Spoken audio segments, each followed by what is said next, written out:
Conformément aux dispositions de l'article R 181-50 du Code de l'environnement, l'autorisation environnementale peut être déférée à la juridiction administrative par des tiers intéressés.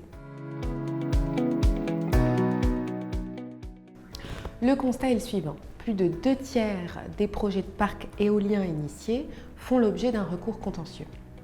Face à cela, la réglementation et la jurisprudence ont adapté les règles contentieuses classiques et ont durci les conditions de recevabilité des recours, notamment celles portant sur l'intérêt à agir. C'est ainsi que le Conseil d'État a rappelé que le simple fait qu'un projet de parc éolien soit visible depuis la propriété d'un tiers requérant ne suffisait pas à lui conférer un intérêt à agir.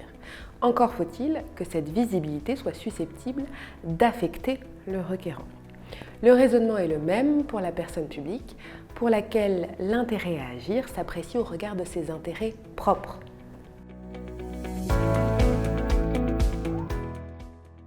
Par les 2 arrêts rendus le 1er décembre 2023, le Conseil d'État précise les modalités de détermination de l'intérêt pour agir des personnes publiques à l'encontre d'une autorisation environnementale. Concernant la région et le département, le Conseil d'État a estimé qu'il n'avait pas intérêt à agir contre l'autorisation environnementale en cause, en relevant qu'ils n'avaient aucune compétence propre susceptible de leur conférer un intérêt à agir et qu'ils ne justifiaient d'aucune atteinte aux intérêts dont ils avaient la charge.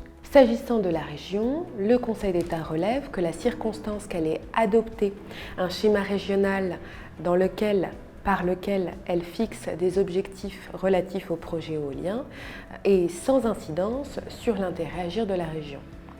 De la même manière, s'agissant du département, le Conseil d'État relève que la circonstance que le Conseil départemental ait voté la création d'un observatoire de l'éolien et une demande de moratoire sur l'implantation des parcs éoliens sur le territoire du département et sans incidence sur l'intérêt à agir du département à l'encontre de l'autorisation environnementale en cause.